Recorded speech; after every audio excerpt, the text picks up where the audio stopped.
Olá, tudo bem com vocês? Começando aí mais um episódio do C-Legends, o nosso podcast que você sabe que o nosso objetivo é estar inspirando vocês através da história dos nossos convidados aqui, né? Que já passaram por experiências relevantes nas suas vidas e que hoje vão compartilhar um pouquinho conosco dessas histórias, né? E é claro que eu não poderia deixar de citar as empresas que estão nos apoiando nesse projeto, né? Nós temos aí, então, portanto, a Maitec, que é uma das principais empresas parceiras da AWS no Brasil, que tem um foco muito na migração dos seus conteúdos tecnológicos, data centers, seu CPD, para um ambiente em nuvem, trazendo mais tecnologia e eficiência aí para a sua empresa. E também nós temos a Nscreen, que é especializada em tecnologia e como a inteligência artificial, machine learning, né? Tudo com foco em transformação digital para apoiar aí o seu negócio, impulsionando e trazendo as ideias de negócio por um ar mais digital, implementando tecnologia, né? E para a gente dar início no nosso podcast de hoje, o meu querido Alex Lara vai fazer a apresentação dos nossos convidados. E aí, pessoal, tudo bem? Melhor de tudo é ver a energia do Marcelo aqui, né? Abrindo esse episódio. Acho que a energia é o melhor de tudo. E falando em energia, eu tenho aqui a honra muito grande de estar com dois convidados, que são duas pessoas que eu já conhecia. Um eu conheço mais e o outro eu conheço pouco, né? Deveria conhecer bem os dois, porque já trabalhei com os dois. Bom, e eu não vou ficar adiantando muito dos convidados, não, mas vou apresentar e vou deixar com que eles mesmos possam se apresentar melhor. Mas lembrando mais uma vez aquilo que o Marcelo comentou, qual que é o nosso objetivo aqui? Nosso objetivo é inspirar as pessoas por meio de histórias inspiradoras e desmistificar que são poucos aqueles que conseguem obter sucesso. Na verdade, a gente sabe que o sucesso é uma consequência das decisões que nós tomamos e nessa jornada aí, a gente sabe que existem alguns desencontros, né, algumas dificuldades e vocês vão perceber isso nesse encontro de hoje. Bom, a gente está aqui hoje recebendo o Léo Soltz, né? É um amigo, né, que trabalhamos juntos em empresas irmãs, né, até pouco tempo atrás e eu só encontrava o Léo no momento que a gente ia prestar conta, eu costumo dizer que é o Corn Day, né, o dia de ajoelhar no milho. E o Léo, já estou começando aqui, sempre me deixava constrangido porque eu tinha que apresentar meus números antes dos dele, porque se eu fosse apresentar depois, ficava sem graça meus números, porque o Léo realmente tem uma experiência, eu considero, né, agarrei aqui, eu considero o Léo assim, um dos ícones do assunto YouTube, mídia, né? Ele tem uma história fantástica aí, mas é um cara especializado, experiente, um expert em redes sociais, em Creator Economy, que vai poder explicar melhor o que é isso, né? Se é de comer, se não é, né? O que é o Creator Economy. Bom, e a gente está aqui também com o Renan Valadares, né? Renan Valadares é diretor na Oracle, uma empresa mundialmente conhecida, tenho certeza, né, que todos aí que estão aqui já ouviram, já se relacionaram direta ou indiretamente. E o Renan também tem uma carreira meteórica. Eu acompanhei um pouco, né, da carreira dele no início, depois acabei perdendo o acompanhamento próximo, mas pelo que eu tenho escutado aí, né, no mercado, tem realmente despertado interesse, né, das pessoas em conhecê-lo. Bom, eu vou seguir aí a ordem alfabética, né? Vou passar a palavra para o Léo. Léo, conta para nós o seguinte, por que a sua vida sempre foi tão fácil assim? Você já acordou esse cara com essa bagagem toda, cara? Conta para nós quem é o Léo, de onde que o Léo veio, né? Como é que o Léo chegou aqui? Dá uma visão geral para quem não te conhece, para saber quem é o Léo e qual que é realmente a sua marca, o seu DNA. É o brilho da careca. É o brilho da careca, que nem sempre foi careca, né? Nem sempre fui careca. Cara, não são só alegrias, e se a gente falar que são só alegrias, a gente está mentindo. Aqui eu tenho certeza que o nosso outro convidado aqui também vai dizer a mesma coisa. Nós tivemos muitos desafios pela frente para chegar onde chegamos e ainda não chegamos nos nossos limites, porque a gente sabe que o processo é um processo que se reinventa todo dia. A gente constrói e reconstrói a nossa carreira, a nossa jornada, todos os dias onde a gente levanta e pede a Deus para ter um bom dia de trabalho. Então, na verdade, é um processo que envolve uma transpiração diária e com muitos desafios, né? Tivemos tropeços, eu particularmente já tive vários tropeços, e o grande lance é realmente errar rápido e acertar mais rápido ainda. Frase feita, mas é verdadeira. A gente toma tombo, e não foram poucos. Eu comecei minha vida aos 12 anos como office boy, e a minha história começou a partir daí. E aos 15 eu tive o meu primeiro carro, com o meu dinheiro, fiz a minha emancipação. Aos 18 eu tive uma migração na minha vida, fui para a área de comunicação, entendi que ali era o meu caminho, montei minha primeira agência de publicidade, era eu e na época uma secretária eletrônica, né? Nem era uma secretária física, era uma virtual, mas era o virtual da época, era digital, né? Já era digital. E um tamborete, o famoso banquinho. E ali eu saía com o meu cartão de visita e começava a prospectar. Vendas. Né? Mas uma venda diferente, com um discurso, com uma vontade de vencer. E acho que esses são os ingredientes mais importantes para que a gente possa dar passos na vida. É vontade de crescer, vontade de fazer, propósito. Né? Então, assim, o meu propósito sempre foi... o meu propósito era naquele momento, aos 18 anos de idade, era, preciso fazer dinheiro, preciso ser rico, preciso ter a minha carreira, preciso que as pessoas me reconheçam. Né? A barba começou, o cavanhaque veio, né? Porque eu preciso me posicionar, preciso me impor. E tudo isso são os ingredientes. A caneta Montblanc, na época, que era chique, né? E por aí vai, né? O celular PT 550, aquele trambolho que muita gente não sabe nem o que é, mas eu tenho 52, vou fazer 53 anos de idade, e a minha vida é essa jornada que começou aos 12. Então, assim, eu tenho 40 anos de profissão e 40 anos de muita transpiração. Então, tudo isso que e aonde a gente chega é fruto desses atropelos, desses tropeços, dessas pessoas que também passam pela nossa vida e nos ajudam a chegar lá. Inclusive algumas nos travando. Porque efetivamente não é só quem nos ajuda que nos faz crescer. O grande ingrediente da vida é você ter as portas fechadas e saber aonde abri-las, como abri-las e por que abri-las. Que é esse propósito que me move, sempre me moveu e vai continuar me movendo. Então, quando eu entro dentro de um projeto, como você citou, o projeto da One Big Media, a empresa com a irmã, onde nós trabalhamos juntos, eu como CEO de uma e você como CEO de outra, foi exatamente isso. Me deram uma missão. E a minha missão era pegar uma pequena empresa de Belo Horizonte e transformar numa das 5 maiores MediaTechs do Brasil. Essa não foi a missão dada. A missão dada precisamos crescer, Léo. Precisamos melhorar nossa performance. Precisamos fazer alguns movimentos. Vamos dobrar o faturamento? Vamos botar como meta dobrar o faturamento? Bom, dobrar a partir do quê? A partir de onde? Como? Então, assim, uma linha de receita apenas. E aí, aquela missão veio para mim e eu falei, caramba, vamos lá. Bate no peito, né? E vamos, porque... ou você se encoraja e começa a criar e desenvolver as estratégias, ou então você vai ficar parado. Não tem outra fórmula para ganhar dinheiro, a não ser as fórmulas ilegais. Essas eu não entro. Mas, efetivamente, a gente começou a construir uma jornada muito bacana dentro da One Big Media. É óbvio, tem uma história pregressa aí muito grande, né? Tudo que eu trouxe para a One Big Media foi fruto de outras tantas experiências e muitas delas como empreendedor.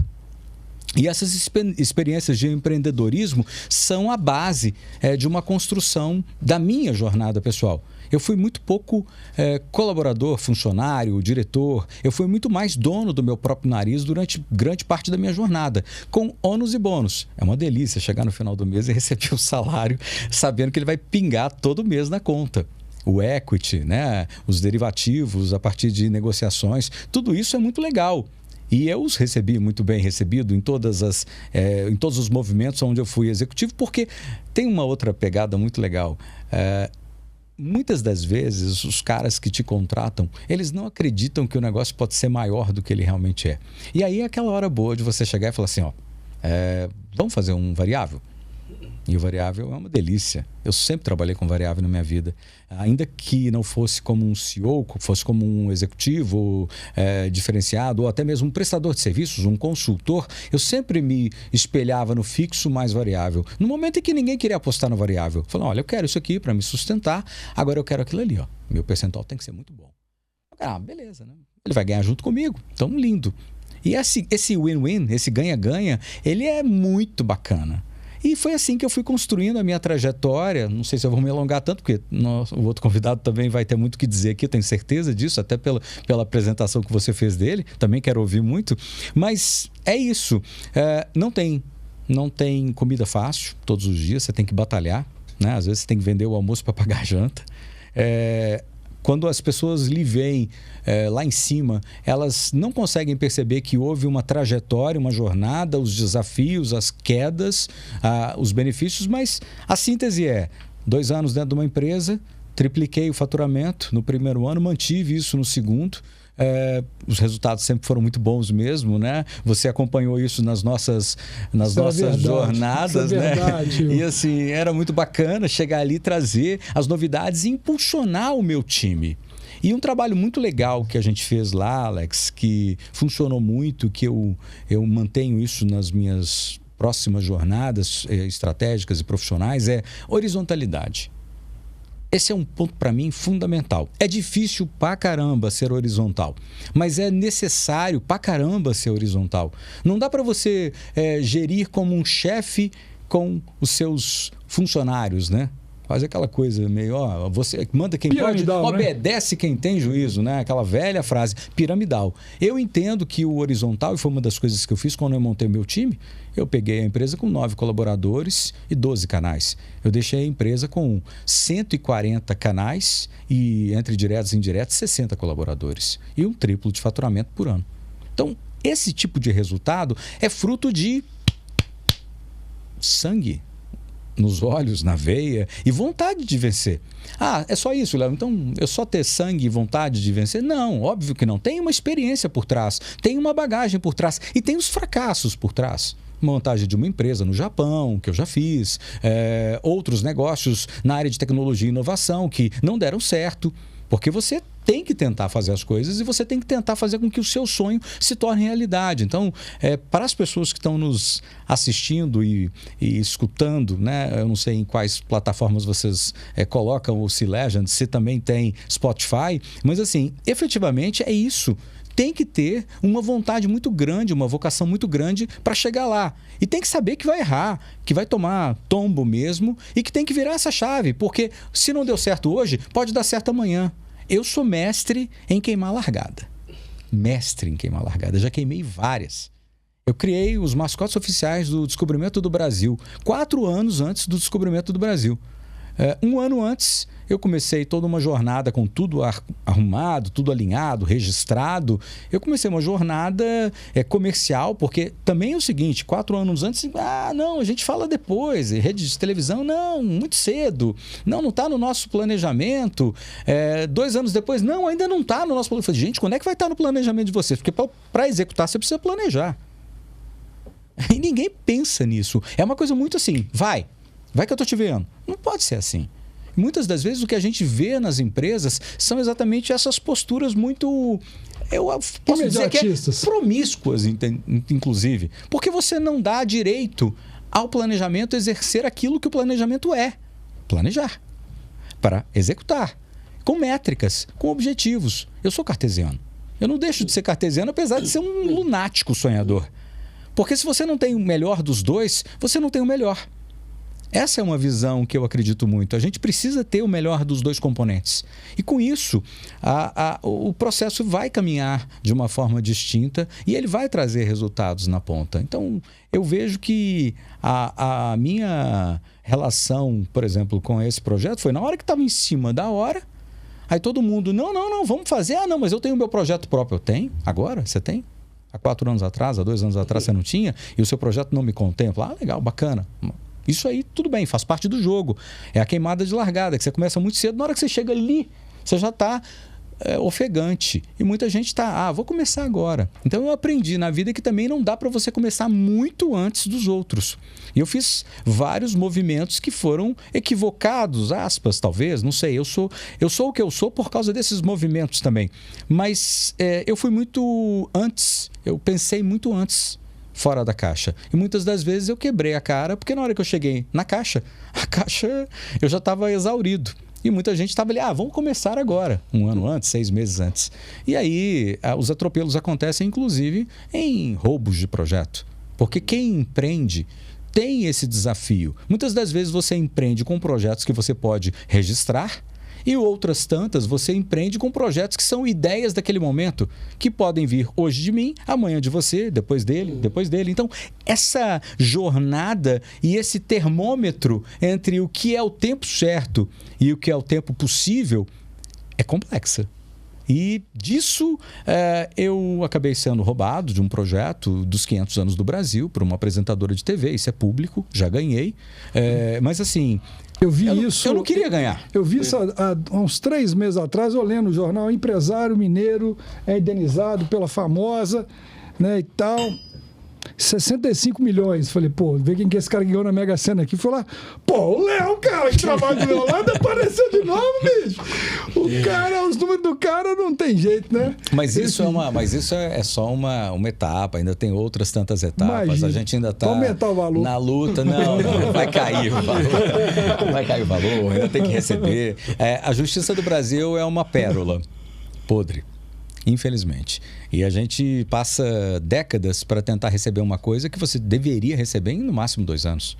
A gente tem um problema no judiciário muito grande. Mega estruturas, mega orçamentos e a produtividade não consegue ser a mesma. E aí você começa a discutir, mas o problema é de quem? O problema é do processo. Mais uma vez, a gente passa pessoas, processos, resultado. Isso tudo chama-se planejamento. Que ninguém quer fazer da forma adequada.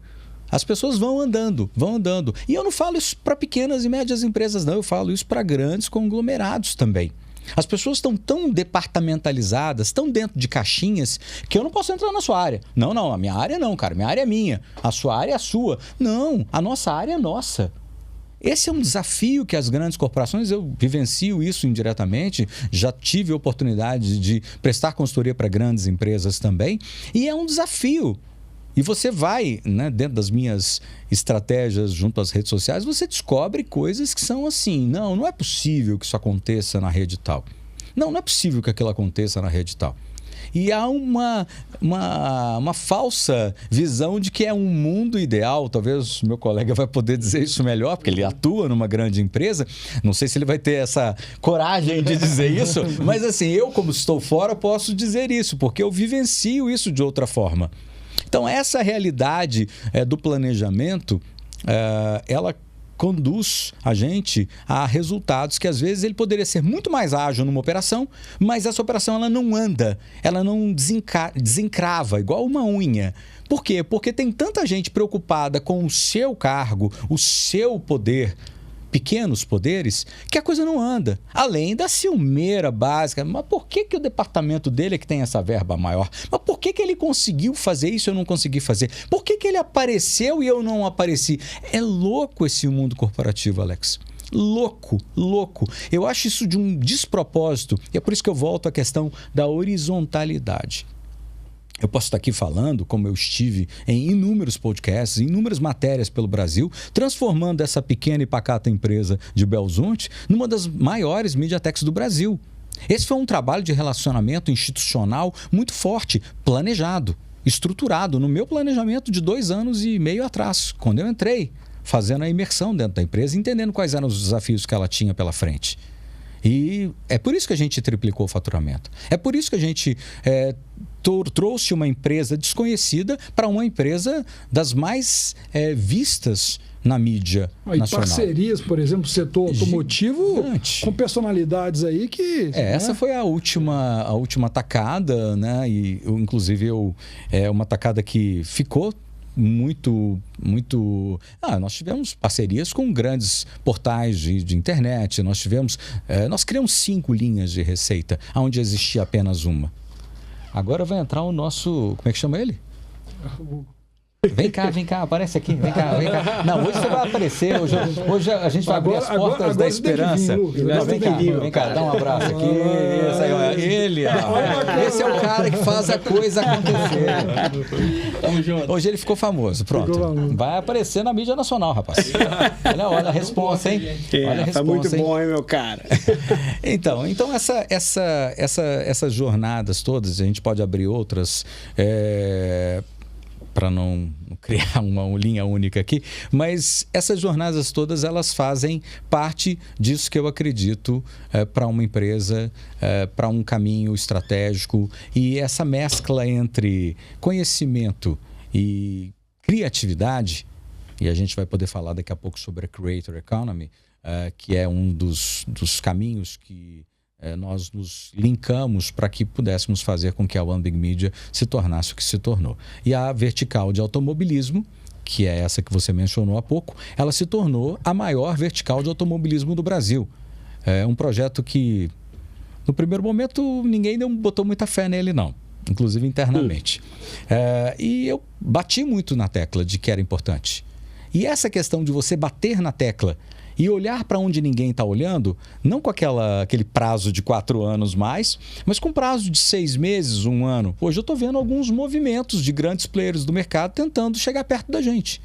Eu continuo sócio, né? Agora eu sou sócio da vertical de automobilismo, junto com a One Big Media, né? Ou seja, eu transformei a minha saída num processo de sociedade, até porque a negociação ela tem que começar lá atrás. E aí, sendo sócio hoje das 2 grandes empresas, da One Big Media e da Live Sports, que foi com quem eu fiz todo esse movimento da construção da vertical de automobilismo, e disse para o Fábio Seixas, na época, Fábio, vamos fazer esse negócio bombar. Ele falou, você é louco? Eu falei, não, ninguém está olhando para isso, cara. Eu quero olhar, eu estou olhando para isso. Tem negócio aqui. E a gente está no rame-rame ainda, fazendo a coisa virar, mas agora a gente tem uma grande notícia, que é o fechamento da primeira cota nacional na vertical de automobilismo. Eu já posso dizer, porque já estará nas mídias a hora que a gente colocar esse podcast. Não põe amanhã, por favor. Não vai ser amanhã. A gente está fechado com a Porto Seguro, com a Porto. A Porto é a nossa primeira cota nacional da vertical de automobilismo. Então, o meu sonho se tornou realidade a partir de um trabalho, a partir de um desafio, a partir de uma meta, de um objetivo. Aonde ninguém vê, vejam, porque existe caminho fora do mainstream.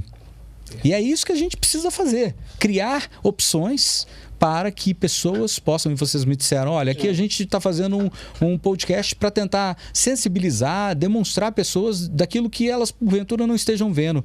Tem outros olhares fora da lente principal. Perfeito, Léo. Essa introdução foi demais, né? Muito conteúdo, muito interessante. Engraçado que quando você começou a falar, eu também gosto muito dessa cultura, skin the game, né? Botar sua pele em jogo, errar, acertar, às vezes queimar um pouquinho a largada. Mas é interessante que eu também voltei ao meu passado, porque, poxa, comecei também como office boy, eu lembro que cortando Belo Horizonte a pé, fazendo entrega e tal. Comia pastel e caldo de cana? Era o meu almoço. Era 6 pastéis e um caldo de cana lá na Rua Tupis, cara. Nossa, Pastelândia. Quantas vezes eu, lá do início da Afonso Pena, subi a pé até na Praça da Bandeira. Quantas vezes eu fiz isso? Pô, se soubesse que eu ia falar de pastel, eu tinha trazido pastel aqui. Podia. Mas e eu acho que, bom, eu também sou completamente a favor dessa cultura e dessa forma de pensar, porque foi um pouquinho da minha jornada também. Comecei lá como office boy, acreditando e colocando a pele em jogo e acreditando em muitas coisas para que a gente pudesse até estar aqui junto com o C-Legends acontecendo agora. Foi um sonho também, né? E a gente hoje agora se estruturando, acreditando no projeto, e tem as dificuldades, às vezes a gente fala, pô, será que a gente continua? Onde que, né? E a gente vai se apoiando e as coisas vão acontecendo, né? Aliás, a participação de vocês dois aqui já é pra gente uma vitória de poder estar executando assim. Mas, Renan, também fiquei pensando, né, cara? E da onde veio? Também foi sempre muito fácil você chegar assim, né? E tá hoje como diretor. Faço a minha pergunta do Léo, do Alex para você, porque tem uma história, né, cara, para poder chegar. E eu queria muito escutar de você como é que foi a sua jornada aí para chegar até esses níveis que você está hoje. Legal. Marcelo, Alex, Léo, obrigado pelo convite. É um privilégio estar aqui. E já parafraseando o Alex, eu entendi por que você apresentava os números antes do Léo, né? Fica difícil competir.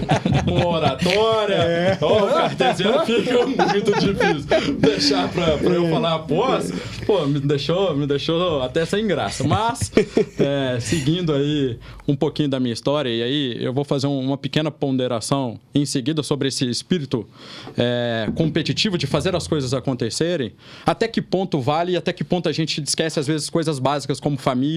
Então, isso hoje tem me questionado muito, mas falando um pouquinho da minha vida, da minha trajetória, eu cheguei até onde eu estou pela presença de Deus. Acho que eu brinco que eu sou uma pessoa abençoada. Talvez estive nos momentos certos, na hora certa, no momento certo, no dia certo, para que as coisas acontecessem.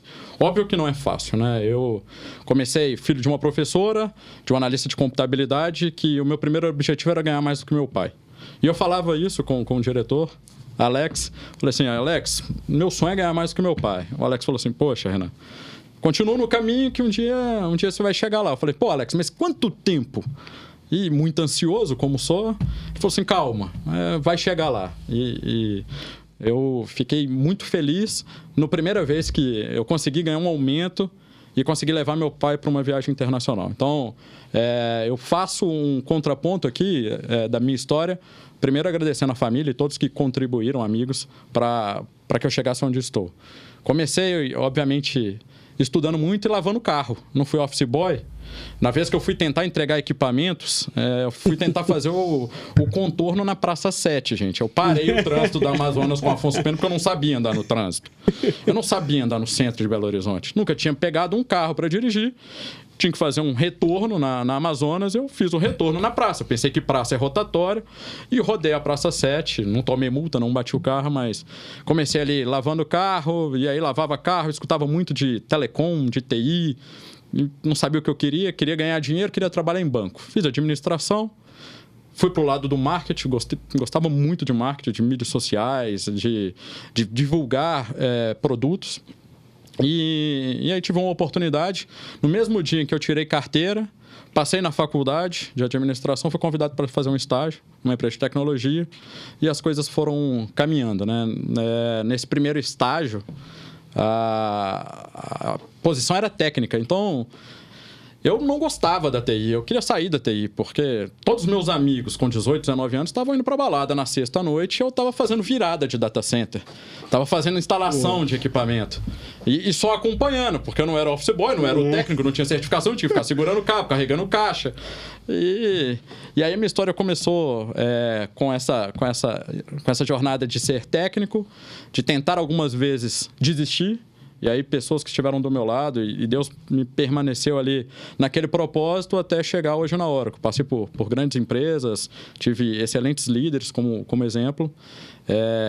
Nesse meio tempo que eu queria sair, tentei empreender. Você falou de abrir uma empresa no Japão, eu queria sair da TI e eu abri uma pista de patinação no gelo. Porque eu não sabia escolher ponto. Falei, vou empreender? Não quero saber onde que eu vou errar o meu investimento. Então, eu quero algo que seja flexível, que seja móvel. Abri uma pista de patinação no gelo, ficava até altas horas nos shoppings. Então, acabei não dando certo. Então, com essa vontade, essa ansiedade de cada vez mais querer ganhar dinheiro, de querer crescer, eu cheguei onde estou. Mas hoje, na minha vida, eu tenho tentado repactuar algumas coisas. Então, inclusive, colocando algumas prioridades, né? Óbvio que o trabalho continua super importante, né? Estar hoje à frente de uma diretoria de cloud na Oracle, uma multinacional como é um desafio e trabalho todo dia, né? Viagens, todo dia tem um desafio. Mas eu tenho me aproximado um pouco mais das coisas mais básicas que talvez eu, com 33 anos, possa ter deixado escapar nesse meio tempo de jornada. Muito bom. É uma jornada incrível e é engraçado você falando isso, né? Porque também, de novo, vou me remetendo aqui às histórias das quais eu passei, né? E eu já cheguei a contar aqui em outros episódios, mas eu também passei por isso um pouco, porque eu trabalhava e estudava muito. E também comecei na área de telecom, né? O Alex acompanhou um pedacinho disso, trabalhava com data center, prestadora de serviço, muitos bancos sobre a gestão desses serviços, e eu lembro que eu trabalhava, começava muito cedo, pegava cedo, ia até o final do dia e pegava, ia para a faculdade, chegava de madrugada, às vezes tinha virado de data center, eu passava a noite acordado e voltava para o trabalho e ficava nesse ciclo, né? E eu lembro que, mais assim, quando eu fui migrando mais para a carreira executiva e no finalzinho, assim, da minha jornada de faculdade e tal, e minha mãe ficou doente, né? Eu já cheguei a contar aqui, minha mãe ficou doente e tal, e ali teve câncer na fase terminal dela, eu parei um pouquinho também a pensar em família, sabe? Porque eu estava muito tempo focado em trabalho, viajando o país inteiro, e viajando, e às vezes trabalhando. E ali eu descobri que minha mãe não ficaria muito tempo mais conosco, e eu pensei, poxa, mas e os momentos, né? Acabava que eu estava muito focado em trabalho.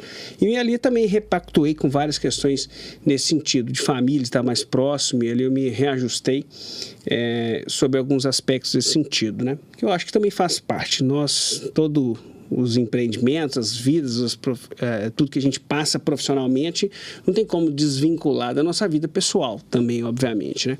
Então, acho que isso foi muito relevante. Mas são histórias que nos deixam cada vez mais forte, né? Eu acho que a gente chega aqui forte com isso, e eu lembro muito bem desse momento porque você trouxe aí à tona, né?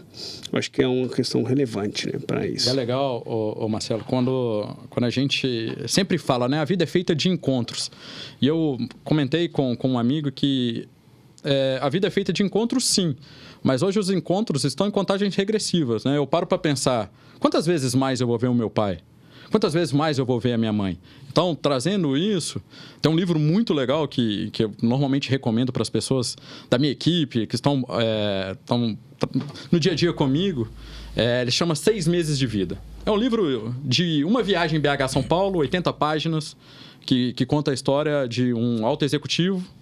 E esse alto executivo, ele acaba sendo diagnosticado entre uma reunião e outra com uma doença. E aí ele, óbvio, que se repactua, ele trata e começa a ver coisas que ele perdeu na vida.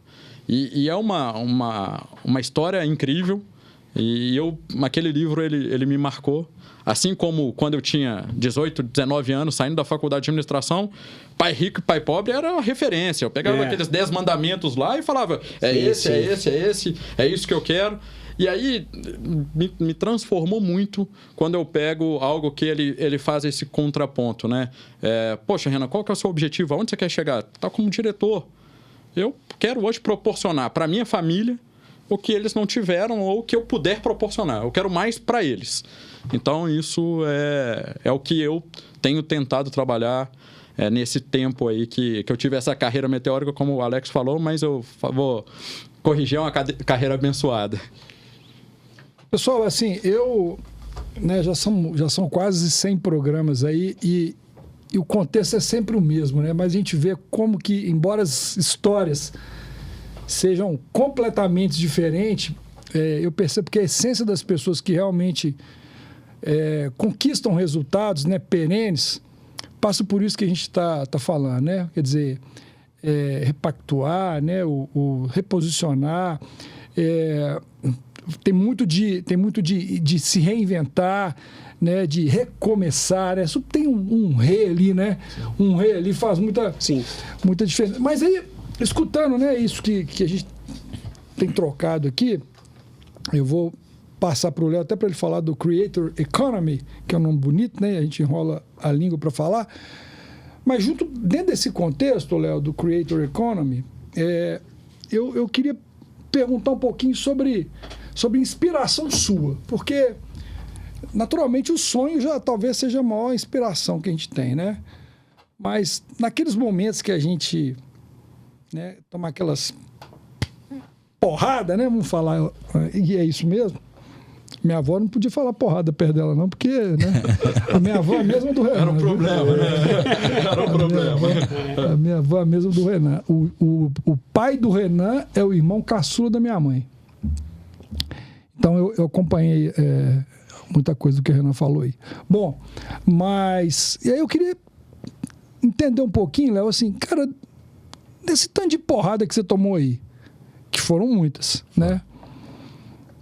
Como é que você, na prática, voltou, ficou de pé, né? Eu sei que você não era João Bobo, né? João Bobo você não foi. Dá pra cair o pessoal toda não sabe o que é João Bobo. Você sabe, eu sei. Né? Que isso, você cara? sabe? Então tá bom. Pra quem não sabe, é só lembrar daqueles postos de gasolina onde fica ali, ó, com aquele ventinho. Vai pra lá, vai pra cá, vai pra lá, vai pra cá. E tem o boneco mesmo. Que era um bonecão do o bonecão, O João Bobo é o da criancinha, que ele batia, ele caía e voltava. Exatamente. Tem um peso embaixo. Tem um peso embaixo. É isso aí.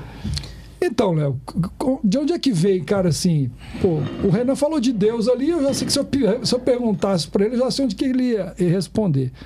Mas você, cara, assim, de onde é que saía a energia aí para recomeçar, cara? Essa é uma ótima pergunta. Eu já caí de ficar 3 meses de cama. Em uma das oportunidades onde eu fui lesado, né? Porque não é fácil, né? Você toma um tombo... parece que é um castelo de areia que vem um mar forte e derruba. É muito ruim isso. Para qualquer um. Não dá para a gente falar assim, não, foi muito tranquilo para mim, rapidamente eu me reergui, arregacei as mangas, né, limpei as mãos e vamos embora. Não. A gente bate, os assuntos batem, principalmente quando você cria um sonho na sua cabeça, porque para mim tudo começa com um sonho. Cabralzinho, né? Esse é o Cabralzinho? O Cabralzinho foi um dos sonhos, né? Eu tive outros desafios, né? Mas desse aí de ficar de cama foi o Cabralzinho? Não, pior é que não, cara, não foi. Foi uma situação de um sócio que eu tinha num outro projeto de jazz. Eu criei o maior festival de jazz do Brasil. Eu tenho um péssimo hábito de falar o maior, né? O maior festival, os mascotes oficiais do Descobrimento do Brasil, a maior vertical de automobilismo, o maior reality show de tecnologia e inovação do Brasil foi nosso. Então, assim, são marcos que eu trago comigo, né? Não foi a Oracle que me patrocinou, foi a IBM que me patrocinou, mas foi um negócio que demorou 2 anos de negociação com a IBM, que foi para os Estados Unidos, porque a gente conseguiu os direitos de usar a marca IBM numa competição de startups. Nunca tinha acontecido isso.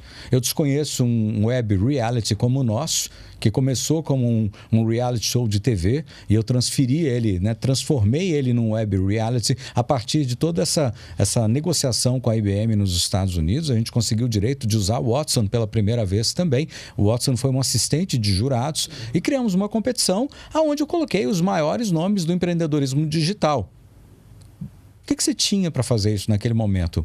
Amigos que me ajudaram com algumas frentes e com alguns dos jurados que eu não os conhecia. Vontade de fazer, né? Esse ideal de fazer a coisa acontecer. Eu não gosto de pegar nada e deixar no meio.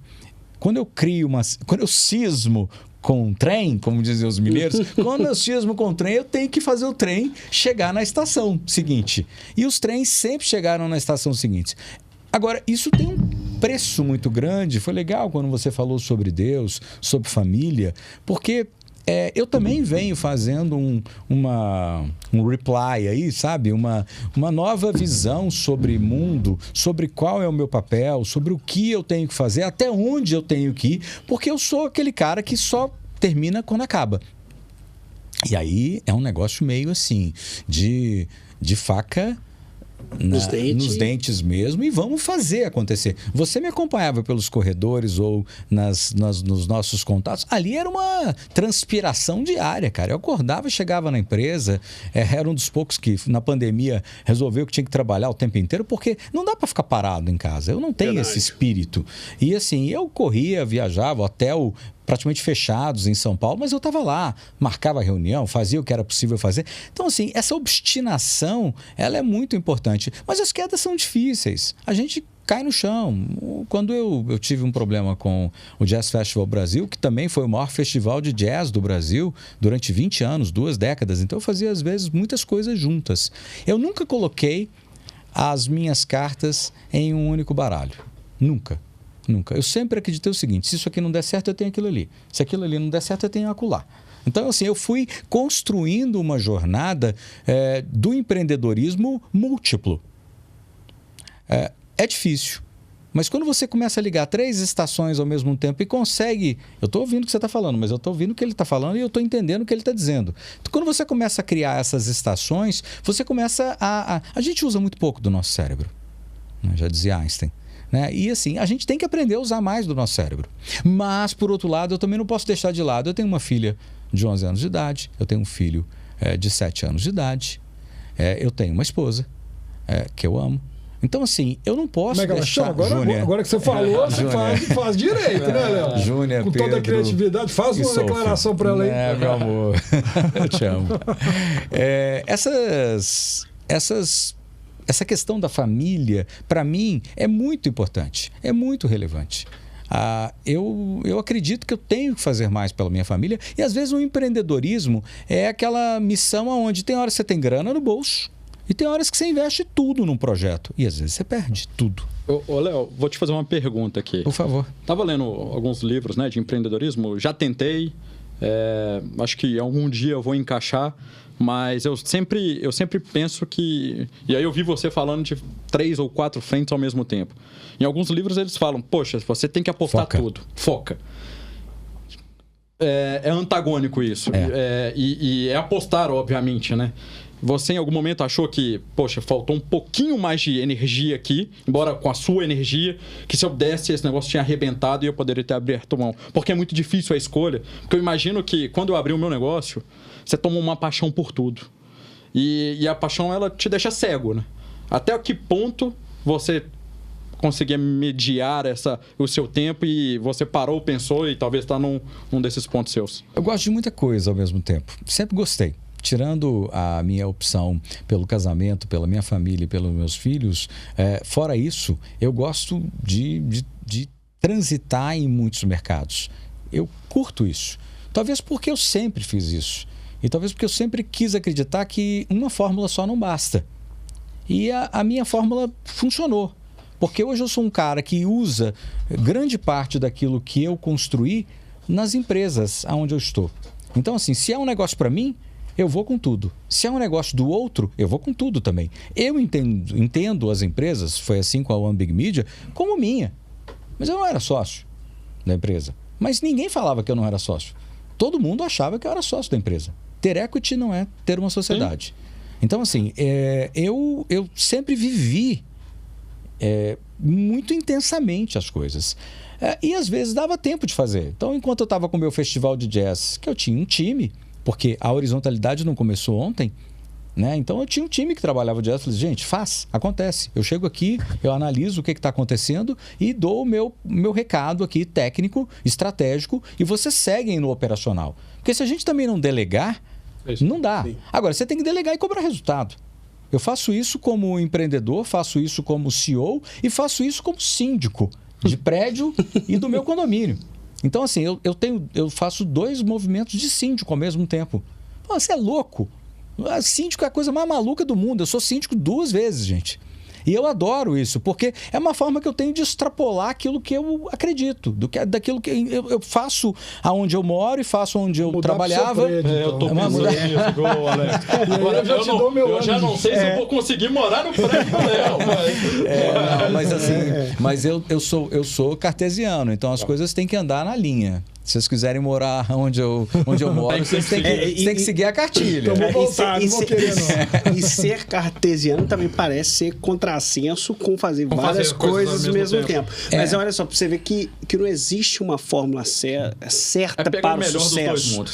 Agora, mas é importante uma coisa que ele comentou.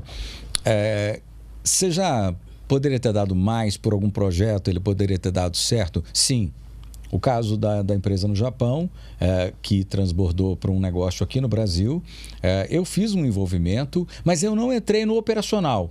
E eu senti que eu poderia ter entrado mais no operacional e talvez eu tivesse feito alguma coisa com mais afinco. Mas eu tinha um sócio operacional que eu confiava muito, e ainda confio, e foi o que deu para fazer. A gente entrou num momento muito complicado, que foi 2014. Eu fiquei de 2014 a 2018 tentando. Eu não perdi dinheiro, mas eu empatei. Mas a experiência de ir ao Japão, a experiência de montar um negócio, uma empresa no Japão, de negociar produtos no Japão, de trazer produtos para o Brasil, de me relacionar com a comunidade japonesa, que eu amo de paixão, porque a cultura do Japão é uma cultura incrível. Eu conheci a China também. Eu tive a oportunidade de passar um mês em cada um desses países, E assim, foi uma experiência única. Onde é que você transborda isso na sua vida? Em tudo, em tudo. Então, a experiência de vivenciar uma relação com os chineses, a experiência de vivenciar uma relação com os japoneses, a experiência de montar um negócio aqui no Brasil que poderia ter dado muito certo, e se eu tivesse me mantido, talvez por causa da questão das entregas, do delivery, da pandemia, ninguém imaginava isso, mas eu peguei uma Dilma pela frente. E foi muito difícil. Foram anos muito difíceis, onde todo mundo desinvestiu. E esse desinvestimento, ele me atacou, porque eu precisava montar eu tinha um modelo de negócio que era um modelo de guarda-chuva. Eu tinha uma fábrica de produtos. Eu fabricava aqui no Brasil o que a gente congelava, ultracongelava e entregava para várias lojas. Mas eu precisava de um volume de lojas que suportasse esse satélite e eu não tive esse volume de lojas porque os franqueados não vieram na proporção. Mas eu montei uma loja em São Paulo que vendia 280, 300 refeições por dia. Bentôs, que era a comida quente japonesa, que foi onde nós entramos dando uma baita diferença no mercado com um produto de super qualidade, uma chefe japonesa que veio para cá. Então, isso tudo fez parte de um projeto que poderia ter dado muito certo, mas as intempéries que dizem respeito à política, à economia, momento do país, em pessoas, até gosto, esse a gente não teve, o gosto não, todo mundo adorou a comida. Mas efetivamente a política e a economia andaram paralelo, mas num ponto muito mais lento daquilo que eu imaginava que elas podiam andar, porque o Brasil caiu, né? Naquele momento. Então, mas isso faz parte, eu acredito como uma experiência, e eu acredito que esses tropeços que eu disse no início da conversa fazem parte daquilo que eu acredito para a minha história e daquilo que eu passo para as pessoas. Porque se a gente passa também legado para as pessoas, principalmente para o meu time, eu acho que eu tenho uma relação muito confortável com todos que ficaram em todas as empresas onde eu estive e uma sensação de missão cumprida com aquilo que eu fiz. Sair dizendo, caramba, você deixou um legado. E eu deixei um legado, em vários níveis, em todos os negócios onde eu atuei. Eu mudei a história do jazz no Brasil, com o Jazz Festival Brasil. Era um gênero totalmente moribundo, que trazia músicos ganhando 50 pratas por show. E hoje você não toca por menos de R$400 em qualquer bar.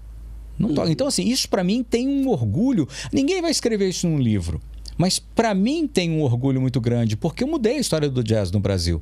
Eu coloquei o jazz a preços populares em teatros, trazendo as pessoas de volta ao teatro para elas terem uma experiência de música, de ritmo, harmonia, melodia, improviso, que é o que o jazz traz. E isso movimentou plateias. Eu movimentei mais de 1 milhão de pessoas ao longo do Jazz Festival Brasil. Para teatro e alguns shows abertos em público, é sensacional. É uma plateia que hoje ama jazz. E eu ajudei eles a entenderem que é um gênero que acrescenta. Então, legado é isso. Nem sempre as pessoas vão dizer, mas foi você, que temos que fazer uma placa para Léo Soltos, temos que fazer uma estátua. Não tem isso. Mas eu trouxe para dentro da nossa cultura um gênero que acrescenta, em detrimento de gêneros, ou, sei lá, música, ou sei lá o quê, ruídos, que só trazem a gente para um decréscimo muito grande como sociedade. Então, se há alguma coisa muito importante que a gente tem que deixar também e tentar fazer nas nossas estratégias, são campanhas que ajudem outras pessoas. Um produto como esse aqui também ajuda muita gente a sair do lugar. Mas assim, a gente precisa trabalhar o social. A gente precisa trabalhar o social para tirar... Eu fazia uma coisa muito legal no Jazz Festival Brasil. As primeiras 2 fileiras dos teatros eram para os alunos do projeto Criança Esperança. Todos os lugares onde tinha projeto Criança Esperança, ou aonde não tinha, eu escolhia um projeto de responsabilidade social e colocava as crianças ali, vestidas com a camisetinha do Jazz Festival Brasil, para elas olharem para o palco e falarem assim, caramba, Aquele preto que está ali, porque agora tem que falar preto, né? O negro, preto, afrodescendente ou como for, aquele cara que está ali em cima é um espelho daquilo que eu posso vir a ser. Porque tudo na vida são exemplos. O que a gente está fazendo aqui são exemplos. A gente está dando exemplos para pessoas que talvez não tenham chegado onde a gente já chegou, por idade, por maturidade, por oportunidade. Por coragem. Por coragem. E isso tudo é que vai fazer com que a gente possa chegar ao reino dos céus e nos tornarmos pessoas melhores. Porque ganhar dinheiro é muito bom? Claro que é muito bom. Mas assim, o empreendedor ganha dinheiro hoje, perde dinheiro amanhã. Tem a fase que você está super bem e a fase que você não está super bem. Eu experimentei, durante 2 anos e 2 meses, receber todo mês o meu valor ali. É delicioso, gente. Traz uma alegria, um conforto muito grande. Mas tem a ver com o meu DNA. Eu sou empreendedor. Gostei do que eu vivi, gostei do que eu deixei, mas entendo que tem outras coisas muito maiores para serem feitas nessa jornada. Tem teses novas vindo aí.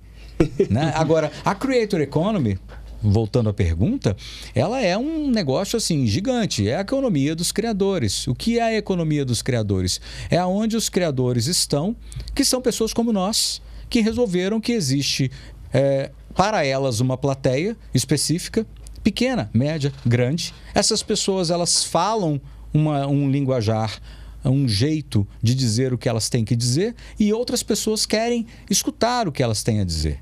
E esse creator, ele pode ser um cara do automobilismo, ele pode ser um cara da beleza, ele pode ser um cara da moda, ele pode ser um cara da tecnologia, ele pode ser um cara de qualquer área.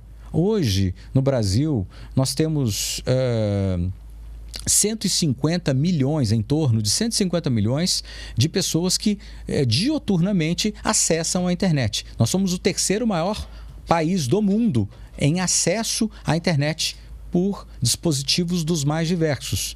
Isso é um número gigante, gigante. O Brasil é um celeiro de oportunidades, porque junto com essas pessoas que se despertaram para as redes sociais, que consomem, seja produtos, serviços ou creators, nós temos um processo aí que ainda está muito básico de construção dessa Creator Economy, que já fatura no mundo, se a gente for juntar live commerce com a Creator Economy, por que eu junto as duas? Porque a live commerce é um modelo de comercialização de produtos, de conceitos via streaming.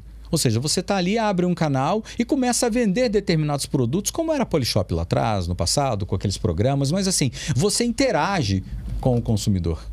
Essa indústria já movimenta 500 bilhões de dólares no mundo. É muito dinheiro. E quem é que está à frente disso? A gente está apenas começando aqui no Brasil. Quem vai fazer mais por isso?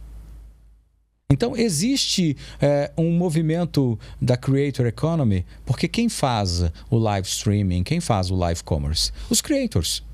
Na China, por exemplo, você tem reuniões de creators para vender determinados produtos e eles estão ali aos montes, vou falar aos milhões, mas aos montes, vendendo produtos diuturnamente. Abre a live e, de repente, tem vários exemplos aqui no Brasil, pessoas que têm Boca Rosa, por exemplo, que abre uma live e vende não sei quantos milhões em minutos de batons ou de outros produtos de beleza. Existem mercados muito fortes onde a Creator Economy está inserida. E são exatamente esses mercados que são pouco percebidos. Até porque você precisa de conhecimento para entrar nessa área. E eu me aprofundei muito, é uma outra coisa que eu recomendo muito para quem está nesse movimento de querer ser mais, fazer mais, acontecer mais, performar mais. Estude. O que é estudar, Léo? Estudar é entrar dentro de uma escola e entrar numa educação continuada? Não, até porque eu não acredito em educação continuada. Vai ter muita gente batendo aqui nessa tecla. Pô, você não acredita em educação continuada? Não, da forma com que ela está, não. Definitivamente não. Eu tenho 2 filhos em idade escolar e eu não acredito nesse decoreba.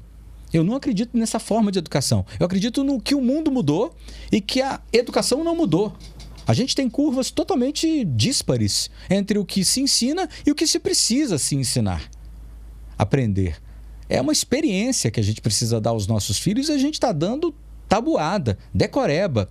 coisas que eles não vão usar. Não precisa mais de uma 12C. E ainda que precise de uma 12C, use-a. Aprenda a usar a 12C e ponto. Não, matérias totalmente desconexas da realidade, tecnologias não sendo ensinadas. Não, mas a gente tem robótica. Caramba, é muito pequeno. Os caras falam para mim, robótica. A aula é no iPad. Não, um bebê de 3 anos. Exatamente. O cara está pensando em fazer um estudo de robótica. Não é isso. Você não inspira as pessoas assim. Já ficou velho, você não inspira. Uma vez eu fui numa faculdade X dar uma palestra. E aí eu fui no laboratório de informática. Eu falei, caramba, como isso é velho? Departamento de informática? Não, departamento de tecnologia, de inovação, de conhecimento, de gente, de qualquer outra coisa, menos de informática. Informática é década de 80. Caramba! E aí, a velocidade não anda. Mas voltando à nossa Creator Economy, é um mercado gigante, existem oportunidades gigantescas e o estudo que eu acredito para nós, C-Levels, é exatamente aquele de ler 30, 40 informes por dia. É o que eu faço. Eu leio de 30 a 40 informes todos os dias. Eu entro em inúmeras redes de notícias diárias, das mais diversas, de tecnologia, de inovação, de radiodifusão, economia, negócios. Eu leio de tudo. E é assim que eu consigo aperfeiçoar a minha cultura. Então, quando a gente entra numa conversa assim, eu sei o que eu estou falando. Eu posso não saber em detalhes, mas eu sei, basicamente, o que está sendo dito em várias dessas áreas. E esse tipo de conhecimento, ele me traz ideias. Essas ideias me trazem processos. Esses processos me trazem pessoas para trabalhar comigo. E essas pessoas me trazem oportunidades que vão se tornar, lá na frente, e se materializar em dinheiro. Perfeito. Ô, Léo, é muito bacana tudo isso que você trouxe, né? Muito conteúdo importante e a gente sempre fala isso aqui no nosso podcast. O Alex falou isso uma vez, eu sempre fico com isso e eu pego os podcasts que a gente vai fazendo e fico revendo, né? E realmente são NBAs expressos aqui, viu, bicho? Às vezes esse conteúdo não se ensina na escola, né? Mas no início da sua fala, né, quando você trouxe, você falou muito de legado aí, e eu até anotei aqui, porque eu queria perguntar isso até para você, Renan. Mário Sérgio Cortella tem uma frase muito legal, né? Que, qual é a sua obra, né? O que você vai deixar? Qual é o legado? O que você quer deixar para as pessoas? Qual é o impacto que você quer? E o Léo falou muito bem disso. Qual é o impacto para a sociedade? Ele falou de coisas grandes que ele fez, de movimentos que ele deixou para a sociedade. E eu acho isso muito relevante, né? Eu acho que isso é muito interessante. E eu também me questiono muito hoje. Qual é o legado que eu quero deixar? Como eu quero impactar a vida das pessoas, né? E como é que você vê isso, tanto na sua vida profissional e pessoal? Como é que você olha sobre o seu legado, o que você quer deixar, né, para as pessoas? Legal, Marcelo. Sim, até utilizando o Cortella, eu vejo muito uma frase dele também sobre o pessimista e o otimista, né? Super famosa. Então, eu tento deixar mais otimismo. Assim como o Léo, com muita transpiração, com muita vontade, com muito empenho. Eu acho que as pessoas podem acreditar nos seus sonhos. Eu tinha um sonho de receber mais que meu pai. Hoje tenho minha casa, minha família, viagens para conhecer basicamente quase todo mundo. Então, o legado que eu quero deixar é a minha experiência. A minha experiência de que a gente pode acreditar, a gente, com pessoas corretas, com pessoas certas, fazendo o que é ético, fazendo o que é bom, o que você planta, você colhe. A gente vê que não é tão rápido. O Léo citou aí 4 anos fazendo uma empresa rodar no Japão. A gente não pode cobrar e ter a expectativa do que eu estou fazendo hoje, eu vou colher amanhã. Então, tem decisões que eu tomei há 10 anos atrás que elas estão se repercutindo hoje. Então, eu quero passar isso para as pessoas de forma que eles possam acreditar nos sonhos, que elas possam acreditar que, independente da classe social, da etnia, de qualquer tipo de diferença que essa pessoa se põe, ela é capaz. E é super interessante, até trazendo essa forma de acreditar muito nas pessoas, de levar um sonho. Lá na Oracle, por exemplo, a gente passa a fazer agora entrevistas cegas. Porque a gente quer muito mais conhecer o propósito da pessoa, até onde que ela pode chegar, do que propriamente do que ela é, ou como ela é, ou do que ela já fez. Então, a gente agora tem uma startup que faz entrevistas cegas e um dia, vendo uma das entrevistas, a pessoa que está lá hoje na Oracle contou a história de vida dela. Ela veio de uma história de sair da favela, estudar em escolas sempre como bolsistas, e hoje tem um TED Talk, foi palestrante na ONU, e é uma experiência de vida espetacular. Então, as oportunidades, a força de vontade, eu quero deixar isso. Esse é o propósito que eu tenho, sabe? É mostrar que a gente é capaz, a gente acreditando, transpirando, dando sangue, sem esquecer, obviamente, da base, né? De quem nos trouxe até lá, de quem nos suporta até lá quando a gente cai. Eu quero deixar essa mensagem. Demais. Rodrigo Silva também fala, tem o Rodrigo Silva fala muito que tem tudo a ver com o que você estava falando, que Deus não precisa de advogado, né? E se tivesse, ele até fala que teria nomes melhores, né? Ele precisa de testemunho, né? Testemunho. E o Cortella também fala uma coisa que conecta muito com isso, que é a pessoa às vezes ser morna, mais ou menos, né? E a Bíblia fala muito disso, né? Se você é quente ou frio e os mornos, Deus vomitará. E eu acho isso muito interessante. E na conversa, vendo vocês aqui, a gente viu o tanto que vocês são quentes com as coisas que vocês querem fazer, o propósito é muito maior, fazer a diferença na vida das pessoas, como trazer esses projetos que vocês trazem para ser relevante naquilo que fazem, né? Agora, Marcelo, eu tenho que contar um caso aqui, cara. Mineiro sem contar caso não tem jeito. Né? Sei, trazem. E a gente, obviamente, passou por vários percalços na vida. E em um momento em que eu ia fazer a principal transição da minha vida. A transição de sair de uma área mais acadêmica, eu saí da área técnica, fui trabalhar no marketing. E aí, no marketing, estava me dando super bem, cara. Adorava fazer endomarketing, publicidade, participar de eventos. E fui para um evento em Tiradentes e faltou uma vendedora. O diretor, Alex Lara, me coloca na mesa e fala assim: Renan, você vai representar a vendedora. Eu não tinha blusa social. Fui, né? Sabia a apresentação de contexto. Fizemos lá uma apresentação e um evento muito cheio. Cheguei até lá. Foi um sucesso o evento, né? Que fiquei na madrugada montando stand e no outro dia recebendo as pessoas. Volto de Tiradentes, feriado do evento. Na segunda-feira, o Alex me chama e fala assim: Renan, você vai para vendas. Eu falei: cara, que vendas, Alex? Tô bem aqui agora, tô formando em administração, quero seguir aqui, eu quero seguir no marketing. Ele falou assim: Renan, você não tem escolha, você vai para vendas. Aí eu falei assim: Alex, qual que é a minha meta? Ele falou assim: Renan, você já está sendo mandado embora agora. Você não vai saber qual que é a sua meta. Ou você vai embora da empresa, ou você vira vendedor sem saber a meta. Então, assim, eu queria contar esse caso porque a gente é cercado de pessoas boas. O Alex foi uma das pessoas que me deu um super empurrão na vida para me encontrar esse propósito. Então, quando ele fala que ele conhece a minha história, eu até falo que é muito mais. Ele contribuiu e transformou a minha história. Com exemplos, com ensinamentos, mas essa chave de, poxa, tem hora que eu não estou vendo, eu não vou saber o que está lá na frente, mas eu vou enfrentar. Eu precisei desse empurrão. E esse ensinamento eu levo para mim. Na hora que eu estou com dúvida, o que eu vou fazer? Cara, não tem resposta de tudo. Tenho confiança que as coisas vão acontecer, porque eu estou fazendo bem, eu vou acreditar. E esse caso, para mim, é um caso super emblemático, que ele transformou a minha vida, de sair de uma ideia de trabalhar com marketing propriamente para as empresas e ir para a área de vendas, onde eu me deslanchei. Só para não ficar só seu testemunho, eu também vou contar um meu do Alex. Esse cara, ele é desse demais. Você vai aguentar, espera um pouquinho, que aqui é o nosso bate-papo.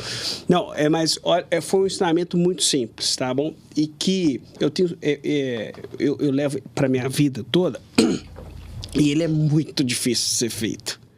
Mas eu aprendi com o Alex. Eu em determinado momento da carreira, estava ali com uma decisão a ser tomada, mas com muita vontade. O meu propósito estava muito claro que precisava ser feito.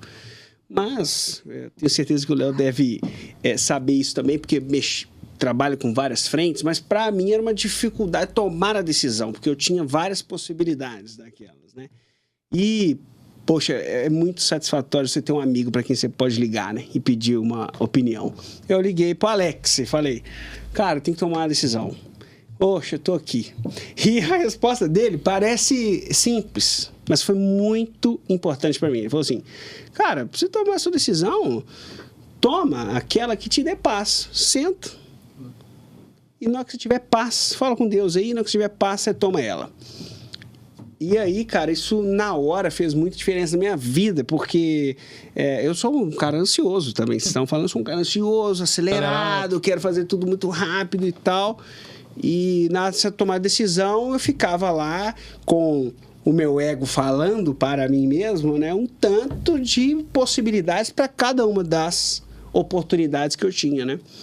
E eu parei, relaxei, sentei e foi muito difícil, mas eu consegui encontrar paz sobre uma decisão. E hoje eu estou aqui com o C-Legends acontecendo, sou executivo de uma grande empresa, estou muito feliz, tanto na minha vida pessoal, no meu casamento com a minha esposa Camila, que está nos ouvindo. Poxa, aí, eu vou mandar beijo filhos, também. Vou ter que depois você manda, Alex pra minha também. Filha Lara, todo mundo falando de família, se eu não falar, eu vou tomar puxão de orelha. Mas esse momento foi muito importante. Essa única frase que parece simples, mas tomar a decisão daquilo que te dá paz, com tranquilidade, foi extremamente relevante para a minha mudança. Então, é só para não ficar o seu testemunho, falo desse cara aqui também.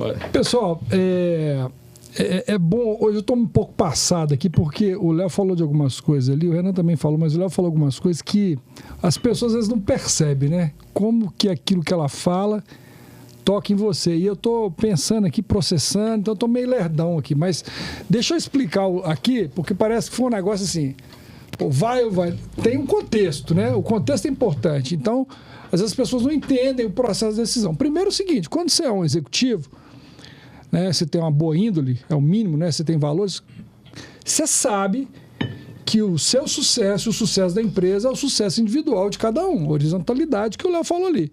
Não tem como uma empresa dar certo se as pessoas não dão certo. Não tem como. Então, aquele negócio de RH, de gente de gestão, quer ficar lá floreando, cara, tem um motivo, assim, é fazer as pessoas darem certo. Aí a empresa vai dar certo. Então, como diretor e sócio da empresa, né, eu estava de olho no contexto. E eu já tinha visto que o Renan era vendedor, só que ele não sabia que ele era vendedor. Esse cara era um Zé Negucim. Ele ganhava pouco. Era um tal de vender celular. Toda hora ele aparecia com o celular, depois eu estava com outro. Eu falei, Renan, o que está acontecendo? Não, vendi. E eu estava de olho nisso.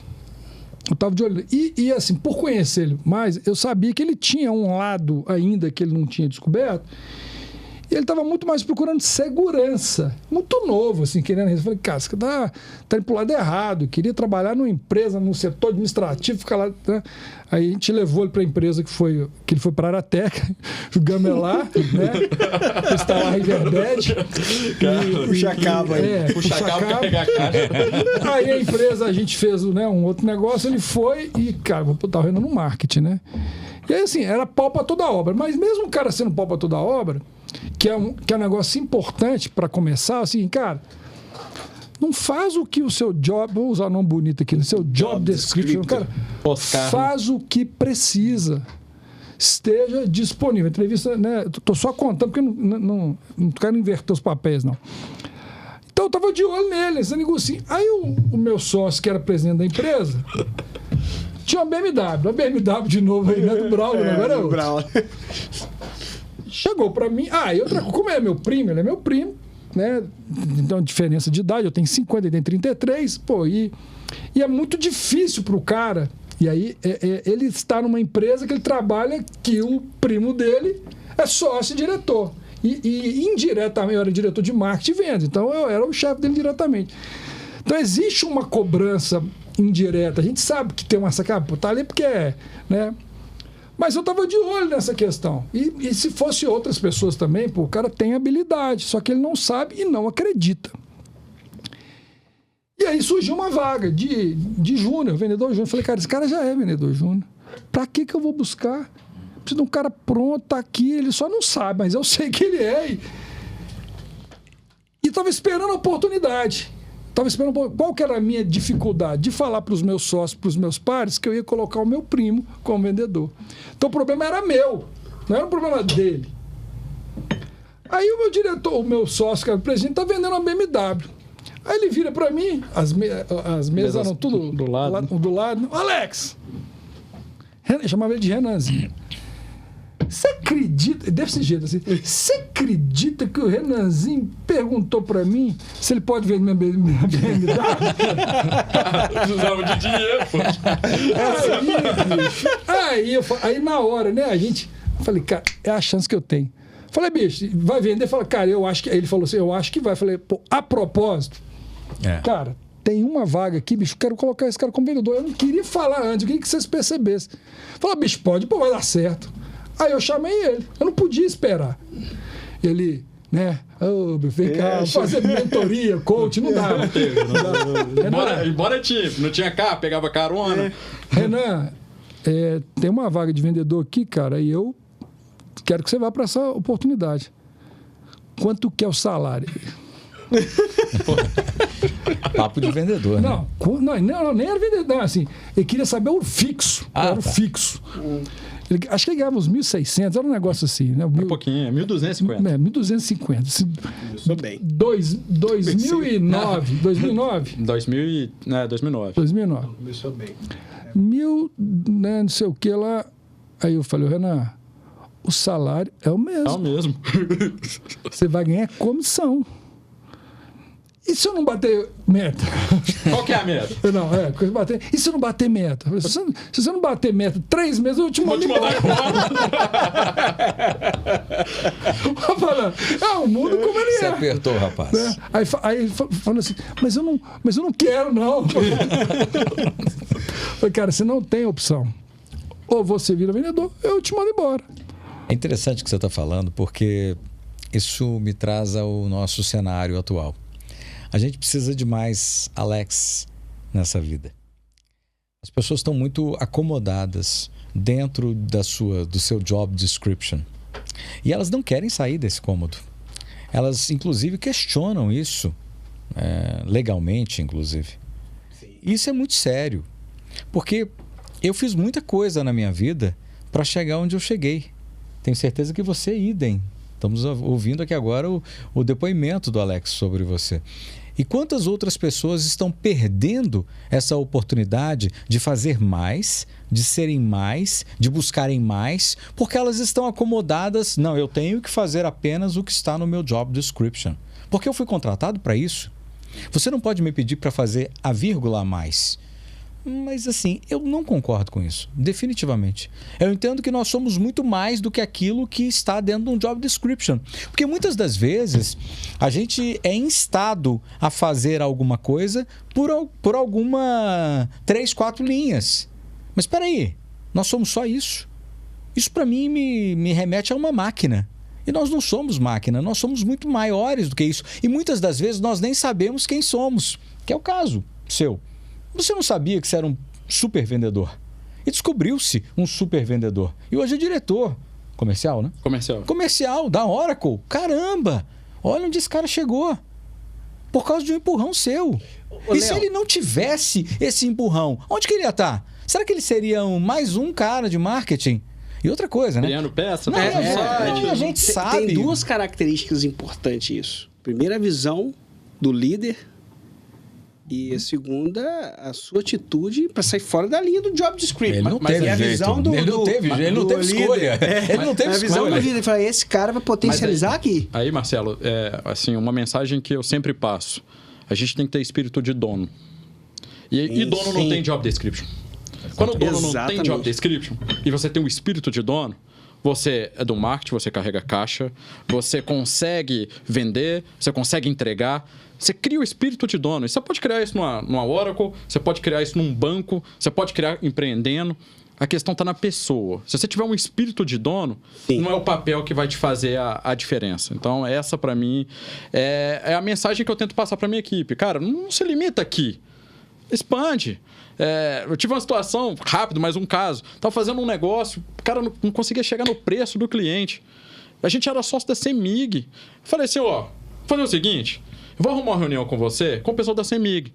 Eu não consigo chegar no seu preço, mas eu vou tentar baixar a luz. Aí ele falou assim, sério? Vocês são sócios da CEMIG? Sério. Poxa, eu tô com um projeto de LED aqui pro minha empresa. Óbvio, eu liguei pro Alex, falei, Alex, numa reunião com a CEMIG. Falei, Renan, falei assim, cara, se a gente conseguir reduzir o custo de energia dele, ele vai sobrar dinheiro para ele comprar TI. Então a gente fez essa análise e saiu um pouco do job description, saiu um pouco, expandi meus horizontes. E é o que eu hoje coloco para as pessoas. Nós falamos no último podcast, Léo, sobre isso, sobre a pessoa pensar na solução. Olha que interessante que o Renan acabou de trazer. Ele, mediante a um problema, ao invés de focar no problema e tudo, ele pensou uma solução, formas de sair daquele imbróglio. Eu acho que isso também é uma cabeça, certamente, do empreendedor, do executivo, com certeza de alta performance e tudo. Eu acho que isso realmente é interessante, as pessoas focarem na solução. Na solução. Ao invés de focar. Deixa eu pegar um gancho aqui, né, para mudar de assunto, mas só para finalizar, e aí é o seguinte, né, sobre o legado, o que dá satisfação? Foi ver a jornada do Renan. Porque ele tinha sempre essa pressão, pô, o cara é primo do dono, né, do tal. Mas foi o cara que batia, botava lá, as metas eram o seguinte, você tinha as metas, o cara ganhar dinheiro, e... Os aceleradores, né? E você tinha os aceleradores, se o cara ultrapassasse a meta, os vendedores ultrapassassem a meta, entrava para os prêmios. O prêmio era sempre viagem. Os Estados Unidos, viagem para a Europa, viagem para onde, viagem. O cara ganhou todas as viagens, todos os anos. Tinha evento lá, né? Agora o prêmio do trimestre. Renan, entrega. Trimestre. Agora o prêmio do Renan. Agora não sei o quê, Renan. Chegou uma hora que ninguém falava mais nada, entendeu? Porque o cara conquistou, né? Então, essa questão da legitimidade para conquistar, ela é importantíssima, ao invés de você ficar olhando para quem está falando isso ou falando aquilo. Mas eu quero botar um outro assunto, para embaralhar as cartas. O Léo falou muito de ser roubado. Cara, assim, e isso, assim, não é uma coisa que eu pelo menos não acho, nunca vi, treinei para ser... Defender de roubo. Como viver pós-roubo. Né? Porque você faz treino para um tanto de coisa, né? Não tem escola disso, tem? Não tem escola. A gente está falando de coisa aqui que não aprende na escola. Não, né? Não tem curso de integridade, a maioria. De engajamento, né? Sei lá, esse nome de extrapolar o job description. Não tem treinamento disso. Né? Isso aí são de outras formas que você aprende. Mas não tem esse negócio E aí, quando a gente fala disso, né, de roubo, a gente vai para o lado de valores. Eu vou para o lado de valores. Porque, assim, quando o negócio é muito explícito, no caso do roubo, cara, ninguém discute. Até o próprio ladrão sabe que ele roubou, né? Então, ele sabe. Mas tem algumas coisas que são muito sutis. Né? Sutis. Eu tenho um exemplo meu que hoje eu não tenho vergonha de contar, porque eu acho que ele serve de exemplo e eu não tenho problema de me expor disso, não. Eu pisei na bola com pessoas que confiaram em mim, sócios, grandes sócios, que me deram apoio e tudo, em determinado momento, porque eu fui olhar um direito que eu tinha, que era certo, legalmente certo. Eu fui contra um lado moral, embora o legal fosse correto, porque eu fui olhar um direito que estava num contrato e que o correto, moral, era sentar com as pessoas e tentar discutir. Então, assim, isso me confrontou muito os meus valores. Na hora a gente eu não percebi na hora, isso foi depois de alguns anos, talvez uns 4 ou 5 anos, que eu fui confrontado, né, e aí foi inspiração de Deus mesmo. E aí eu falei, eu achei que era um cara ético. E eu descobri que eu não era tão ético. Isso foi muito impactante para mim, porque eu comecei a mudar. Como é que vocês convivem com os valores? Assim, e vocês já foram confrontados com crenças que vocês tinham e que de repente vocês descobrem que vocês não eram aquilo que vocês pensavam que vocês eram? Muitas vezes. Muitas vezes. Até porque isso faz parte de uma coisa que chama-se maturidade. E a maturidade só acontece com a experiência. E a experiência só acontece com a vivência. E a vivência acontece com o erro e o acerto. Então, assim, tem uma linha do tempo para tudo. Inclusive para você se equivocar. Quantas e quantas vezes eu já fui confrontado com isso? Ninguém é perfeito. Inclusive em decisões. Você tem um momento para decidir. Lá ou cá. A ou B. E essas decisões, elas são delicadas, porque você tem valores e você tem jornadas e o crescimento. E assim, nós não nascemos, adoraria estar com os meus 20 e poucos anos com a cabeça que eu tenho hoje. Delícia. Não ia ser parceiro nunca. Não, delícia. Agora, também entendo que esse é o momento e essa é a velocidade e essa é a experiência que eu tenho e eu tenho que usá-la da melhor forma possível. Mas já fiz decisões erradas. Já cometi equívocos e já fiz os meus meia-culpas. E eu acredito que você ter feito isso, e eu ter feito, e acredito que você já deva ter feito, e você também, de se confrontar com decisões, porque a reflexão, ela é muito importante. A gente se refere a movimentos onde a gente está fazendo hoje, do que eu quero fazer e do que eu não quero fazer, aonde lá atrás eu nunca pensei em fazer isso. A visão que eu tinha de um determinado assunto era aquela e pronto, acabou. Não, agora não. Quanto vale o show? Né? Pensando aí na série do Silvio, vale a pena assistirem, viu? Muito legal. Mas assim, pensando no quanto vale esse show, tudo tem um preço na vida. E tem preços que eu não quero pagar. Eu já deixei de fazer o meu festival de jazz porque as chamadas não comportavam com aquilo que eu acredito. E do maior festival de jazz do Brasil, eu me tornei o menor festival de jazz do Brasil.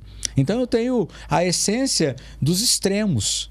Por quê? Porque tinham determinados pedidos que não iam me deixar dormir se eu os atendesse. Perfeito. E eu não vou fazer coisas que não fazem parte da minha história. Eu tenho um apreço enorme ao legado que o meu pai deixou para mim.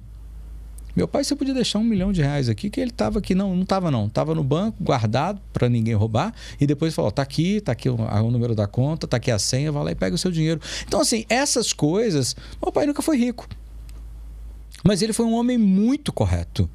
E essa decisão de buscar essa retidão, que eu não chego nem aos pés dele, confesso. Mas, assim, ele me deu exemplos. E a vida é feita de exemplos. E os exemplos de família são os melhores exemplos. Por isso que eu entendo que dentro de casa a gente precisa dar bons exemplos para os nossos filhos. E muitas das vezes a gente está trabalhando tanto que está na mão de uma empregada, está na mão da escola, está na mão da babá, está na mão do avô e da avó, que por mais bem intencionados que sejam, estragam os nossos... né? Os meu sogro e minha sogra que não nos ouçam aqui. Mas efetivamente é verdade. Porque nada melhor do que pais que educam. E os filhos estão aí, muitos deseducados, muitos fora de padrão, porque os pais estão no mercado de trabalho, ganhando dinheiro, correndo atrás de representatividade. E não é só isso. Eu, assim, utilizando até o próprio exemplo do Léo, família é o pilar, né? Acaba que a gente acaba aprendendo por exemplo. Então, tanto os meus pais, meu pai, minha mãe, são exemplos de retidão, de ser a pessoa que me transformou. E aí eu parei até para perguntar sobre aonde que eu já errei, né? E eu vou começar a fazer uma pergunta a partir de agora. Será que essa atitude eu vou orgulhar o meu pai? Será que essa atitude eu vou orgulhar a Deus? Eu vou ter essa sabedoria para tomar essa decisão? Até porque a gente é posto no mundo corporativo a tomar decisões e às vezes a gente toma uma decisão até influenciado pelo meio que elas são erradas. Tem situações que o meio está tão errado que você... Opa, cara, o cara está jogando sujo. Poxa, e eu vou continuar jogando limpo? Vai! Porque se você jogar sujo, além de você não se... Você está plantando aquilo, em algum momento você vai colher. Então, eu brinco o seguinte, né? E eu falo muito no meu time de vendas, que dentro das 4 linhas, vale quase tudo. Pode dar um carrinho, toma um cartão amarelo, mas não passa dos limites. A gente precisa correr um pouco mais, precisa retrancar, né, a zaga, fazendo aí um pouquinho de futebol, precisa atacar com o goleiro. faz o que a regra permite. Se a regra da vida, a regra que a família ensinou, tirar um pouco do norte, para e não faça. Na dúvida, não faça. Então, é uma pergunta que eu vou me fazer. Pô, vou orgulhar meu pai se eu tomar essa decisão? Óbvio que a gente toma decisão errada em diversos pontos da vida. Mas o que a gente tem que estar atento é com o meio. O meio e as pessoas com as quais a gente quer se relacionar influenciam muito nessa decisão. Então, esse ponto tem me custado decisões pessoais de amizade, de família, profissionais, que eu tenho escolhido com quem eu quero me relacionar, com quem está me fazendo bem, com quem vai me agregar. E isso vai me tornar, ou vai me permitir tomar decisões mais sábias. 33, né? 33. Pois é. Que bom. 33. Idade de um certo alguém, né? Idade de um certo alguém. E esse negócio de família é tão sério, né? Eu lembrei que estava falando desse negócio do... Vai ser vendedor, eu te mando embora. O pai dele me procurou, né? Claro, né? O pai, Alex, eu me mandar embora aqui mesmo, que eu não vender. O pai dele chegou, né? Eu lembro disso como se fosse ontem. Na garagem, assim, o pai dele e a mãe dele chegou. Alex, o Renan vai ser vendedor, né? E é meu tio caçula, né? Assim, tem um carinho muito grande. Morei na casa da minha avó, né? Dormi no quarto do pai dele, colchão no chão. E eu falei assim, ô tio, daqui a 3 anos, no máximo, ele tá ganhando mais que você. A mãe dele regalou o olho. O pai dele regalou o olho. Menino, daqui 3 anos, no máximo. O cara assim, de olho regalado, falar nada, né? Falar nada. Não deu 1 ano. Não deu 1 ano. Né? Então, assim, é legal escutar essas histórias, né? Perceber esses valores, a gente colocar essa questão de valores por 2 motivos. E aí o Léo tocou num dos pontos. Um é isso acontece com a gente e faz bem, né? Traz maturidade. E o outro é ter uma chance de voltar lá atrás. Sem dúvida. O reconhecimento e a meia-culpa, como você disse, a humildade de voltar atrás. E aí, Alex, um outro exemplo, né? Você falou de anos. Cara, que dure anos, mas reconheça.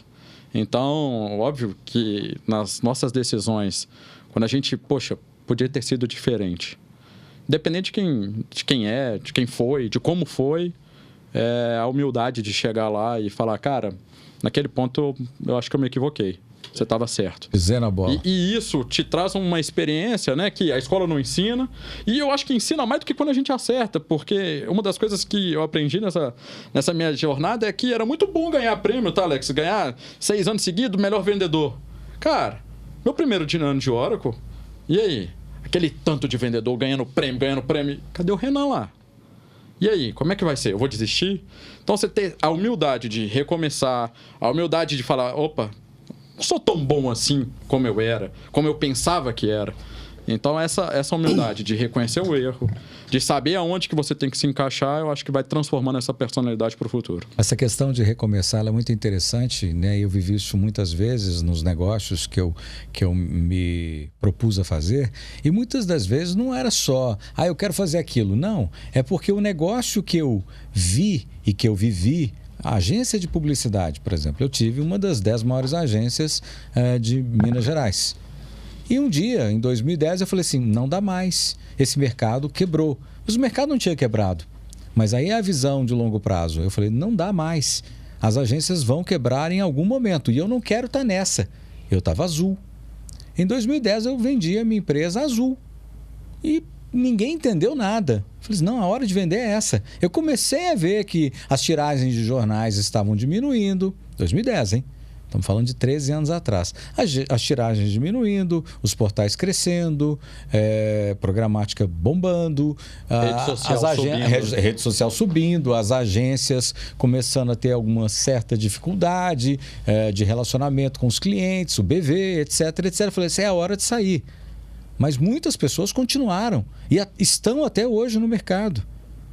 Agora, essa decisão de recomeçar, ela é complexa, porque, e agora, o que eu vou fazer? Aí apareceu um louco na minha vida, a esposa dele era minha produtora em Brasília, do Jazz Festival, Falou assim, posso ir aí para te apresentar? Posso ir aí, sair de Brasília, pegar um avião e vir para Belo Horizonte, se hospedar num hotel e me fazer uma apresentação de 1h30. Eu falei, você tem 1h30 para me apresentar, o que você tem para me dizer? Eu te atendo. Venha. Até em consideração a esposa dele. Aí o cara me apresentou um negócio que eu achei sensacional, de tecnologia, e que hoje é usado em grandes empresas, mas que foi criado por nós depois que se tornou uma empresa com PCT, patentes internacionais. A gente registrou 7 patentes. Mas assim, o cara me apresentou um sonho, e ele sonhava igual a gente sonha. Você falou quente, né? Igual a gente é quente no que a gente faz. E eu falei, cara, eu vou comprar isso. Eu tenho que estar junto. E eu me tornei sócio desse negócio, e que se tornou patente. E foi atrás do mercado, na época que ninguém sabia o que era uma startup. Em 2011, não se falava desses termos. Ninguém sabia o que era startup, ninguém sabia o que era VC, que era Venture Capital, ninguém sabia nada disso. E aí eu fui lá atrás de 2 caras que eu conhecia, um tinha sido sócio meu numa franquia de lavanderia que eu montei em São Paulo, porque também diversifiquei um pouco, né? Como vocês já sabem. Né? Então assim, mas era um negócio só, apenas um negócio. Né? Eu comprei e depois vendi. Comprei na baixa e vendi na alta. E aí o cara apareceu com aquilo, eu falei, cara, isso é muito legal. E eu apostei e consegui ir no mercado, trouxe R$2 milhões para essa startup. No momento em que ninguém sabia o que era. E aí os caras quiseram se desfazer depois de 2 anos, porque acharam que a oferta era boa, e a gente se desfez. Mas assim, construir essas agendas do novo, você tem que se reinventar. Você tem que estar preparado para se reinventar. Não era a minha área. Gente, eu abri o computador para digitar o Word. Era o que eu sabia fazer de tecnologia. De aspas, tecnologia. Porque não era. Entrava na internet, antes de escada, depois digital, de cabo. Mas assim, eu não tinha contato com isso, mas eu tinha tino para negócio. Eu sabia que aquilo ali podia dar certo. E a partir dali eu fiz uma virada na minha vida. Mas virar a sua vida em algo que você não tem competência, onde você não é o melhor, onde você não ganha prêmios e viagens todos os meses, ou anos, ou semestres, é difícil. A sua sensação foi a mesma que a minha. E esse recomeçar, ele é muito importante. A gente não foi feito para uma missão. Nós fomos feitos para muitas missões. E a gente precisa entender isso. Não há o que dizer, não, eu não posso fazer isso porque eu não sou de comercial. Tá aí, o ledo engano. Eu não sou dessa... Não, eu sou o cara dessa área. Não. Supere-se. Questione-se. Pondere-se. Apropie-se. Porque aí sim você vai chegar lá. Muito bom. Legal. É um papo aí sensacional, né? Onde a gente conseguiu trocar muitas experiências. Eu tenho uma pergunta que eu queria colocar aqui antes da gente finalizar. Já vai finalizar? A gente começou, o papo vai indo, né? A gente começou, já acabou? Não acabou não. Ainda dá tempo ainda do Alex ali, a gente tá caminhando mas aí. Mas tem um negócio que assim, que é importante. Eu acho que é uma ciência, sabe? Eu acho que é uma ciência. Eu gosto demais. Se tem um assunto que um dos assuntos, talvez esteja dos 3 que eu mais gosto, tranquilamente, 3 dos que eu mais gosto. Leio, pesquiso, acompanho uns caras bons. Aí eu tenho minhas teses, eu não vou entrar nelas aqui, porque você começa a ter as suas teses, né? Na hora que você começa a ler muito, né? Você fala, pô, concordo. E realmente não é algo que é uma ciência exata. Estou falando de network. Se você pegar o Google e jogar network, você vai ficar impressionado. Livro, tanto. Apresentação, tanto. Então, o cara que te ensina a fazer network, vou te ensinar como que você consegue falar com o Neymar aqui e tal. Pá, tô aqui ganhando dinheiro. Eu já fiz essa pergunta várias vezes. Incrível como que a resposta é diferente. E aí virou meio que uma pergunta que com frequência eu pergunto. Primeiro é o seguinte, cara. Como é que você enxerga network? Como é que você faz networking? Né? Porque o network e o networking. Como é que você enxerga isso? E como é que você faz isso na sua vida? Eu enxergo muito bem. Eu acredito demais. no meu LinkedIn, a primeira palavra é relações institucionais. Antes de MediaTek, antes de inovação e tecnologia, antes de expansão, que são atributos que eu acredito que eu os tenha, mas o primeiro deles é relações institucionais. Eu só acredito nas coisas que são construídas a partir de relacionamento. Tudo, na verdade, é construído a partir de relacionamento. Então, se tudo é construído a partir de relacionamento, nós precisamos nos relacionar. E como é que a gente se relaciona? Construindo todos os dias a partir de conversas, a partir de trocas, sejam elas físicas ou virtuais, a partir de eventos, onde você esteja. Porque, exemplo, há uma semana atrás eu estava num evento em São Paulo de doação, de responsabilidade social. Ou seja, e ali eu estava com pessoas muito reconhecidas no cenário nacional, um ingresso caro. Eu tinha 2 propósitos ali. Primeiro, de ajudar aquela instituição. E segundo, de me relacionar com as pessoas nos locais onde elas estão mais suscetíveis a conversas que ultrapassem o limite do eu compro, você vende, eu vendo, você compra. Essa relação, para mim, ela já acabou. A estrutura, ela não funciona. Vamos no evento da Oracle, onde a Oracle vai apresentar para o mercado a nova tecnologia, uma nova plataforma, um novo aplicativo, seja o que for. Ali você está fazendo um trabalho e muitas das vezes você acredita que aquele é o local ideal. Agora vamos num evento onde você da Oracle está e vamos construir uma relação onde de repente tem um cara que é um cliente potencial que você nunca conseguiu chegar, ou você chegou dentro de um contexto de trabalho duro, rígido. Você tem 15 minutos para me apresentar a sua proposta. Cara, parece programa do... Como é que chama aquele cara lá? O... Tubarões lá? Tubarões. 30, né? Tubarões. Não, venda aí o seu pitch em 5 minutos. Quando você tem 5. Pitch Elevator. Que, assim... entrando nesse mérito e abrindo essa questão, eu não gostaria de fechar sem isso, porque o Pitch Elevator, para mim, hoje, eu montei um reality show para ajudar pessoas. Por que o Startup Show nasceu? Ele nasceu porque eu estava no mercado de inovação e tecnologia, com a minha experiência em eventos, com a minha experiência em estratégia. E o Word? E o Word, fantástico. Como é que fala aquele outro? PowerPoint? PowerPoint não. Excel. E Não Word. sabia Excel e Word. Olha que bacana, né? E o cara, de repente, resolve ser especialista no digital. Eu me tornei. É possível. Mas assim, o Startup Show ele foi criado porque eu, como empreendedor digital em 2010 para 2011, depois que eu tinha passado por um grupo de comunicação como diretor de marketing e projetos especiais, mais uma vivência no mundo corporativo, eu falei assim, não, eu tenho que montar alguma coisa, porque eu tenho tanta dificuldade de chegar no mercado de VCs. E eu fui chegando por esse relacionamento que a gente está falando aqui agora. Fulano é amigo de ciclano, é o famoso LinkedIn da minha época. Na minha época, eu disse, Alex, você conhece fulano? Aí ela, conheço. Cara, abre um contato para mim, eu preciso conversar com esse fulano. E aí o Alex abriu um contato, fulano me atendia, e de repente eu encontrava, vamos marcar um almoço, que é melhor? E no almoço eu conseguia contar pro cara o que eu fazia, e a partir dali as coisas iam caminhando. Então, esse tipo de relação, ele é muito gostoso de fazer e é muito produtiva de ser feita. E você não está enganando ninguém, você está simplesmente encontrando o cara numa oportunidade, é mais ou menos a analogia do cinema. O comercial, quando a gente ia ao cinema, né? O comercial na sala de cinema, ele tem um poder de retenção de 78%, enquanto um comercial na televisão tradicional, ele tinha de metade, ou menos de metade. Porque você está dentro de uma sala fechada, escura, com ar-condicionado forte, a única coisa cadeira gostosa, e você está virado para frente de uma tela. Você vai olhar para quê? Naquele momento, você não pode ficar conversando, porque você está no cinema.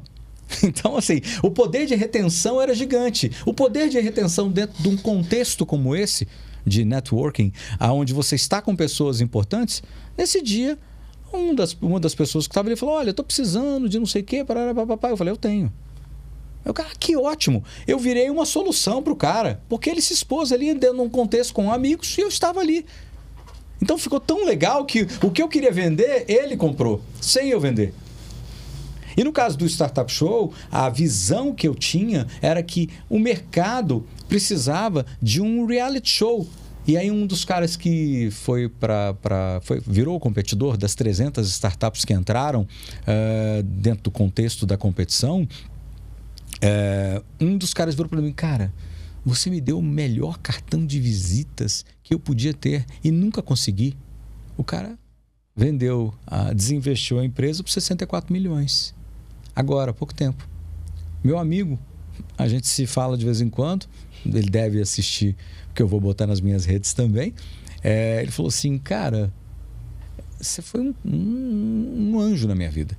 Porque, e era de lei de proteção de dados. Foi a primeira startup que apareceu de lei geral de proteção de dados. Quando ninguém pensava no assunto, o cara olhou para onde ninguém olhou. E ele foi vendido.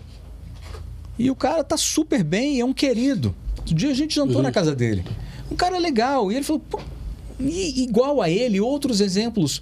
Porque eu não pedi nada para as pessoas. O cara, não, eu te devo. Não me deve nada. É ajudar. É fazer as pessoas chegarem no... Porque eu tive dificuldade. E muitas das vezes eu não tive quem me ajudasse a chegar lá. A grande maioria, tá?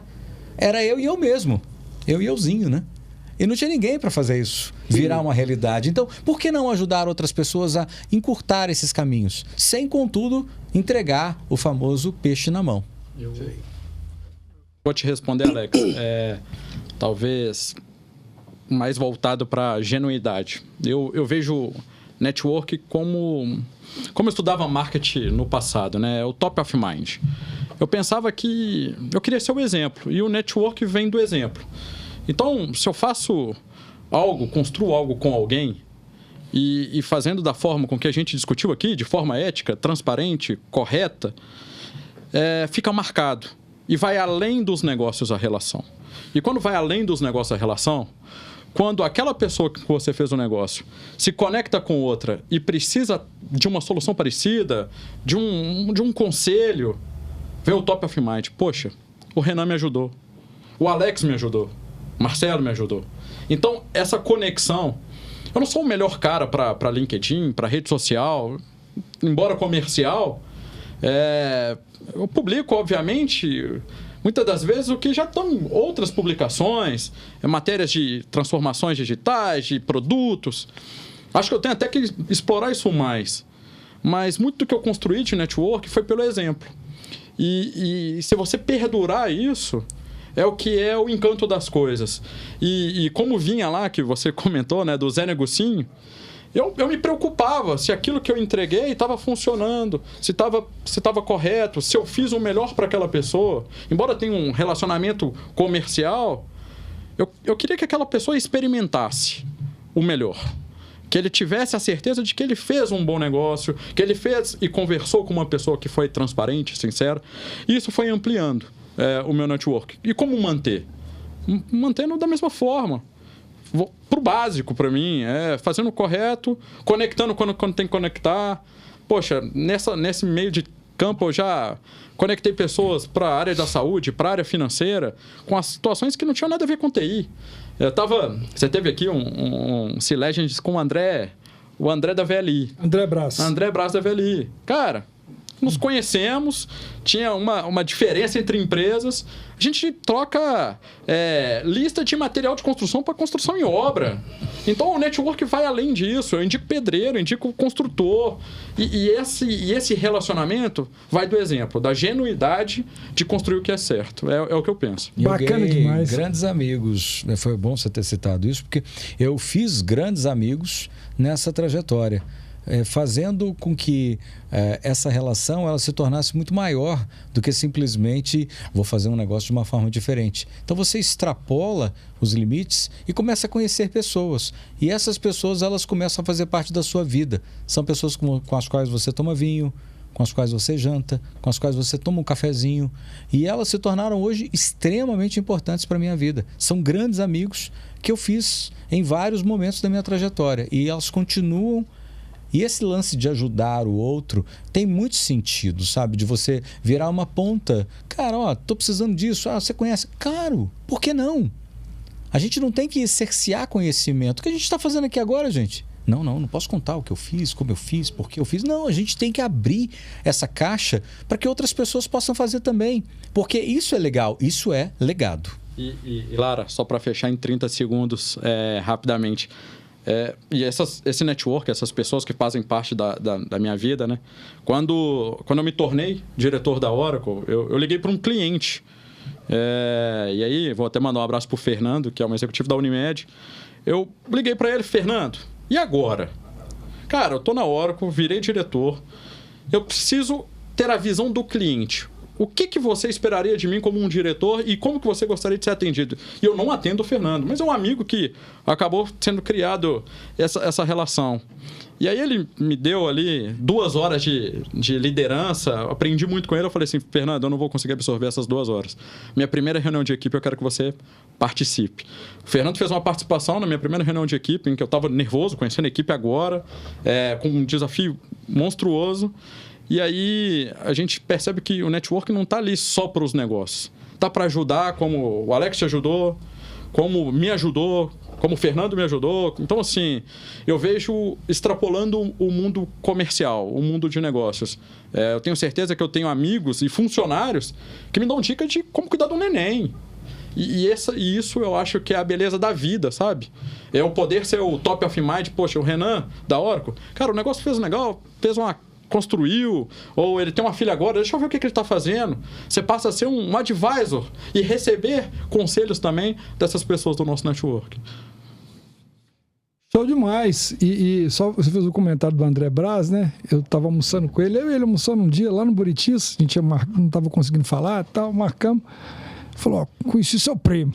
Eu falei, que legal, esse é meu primo. Gostei dele. Falou, que bom, André, que bom, né? Gente boa, né, tal. Cara sincero, né? Falei, sincero mesmo, porque estava com um problema lá e aí eu perguntei para ele por que eu estava daquele jeito. Aí ele virou para mim e falou assim, você não pediu diferente?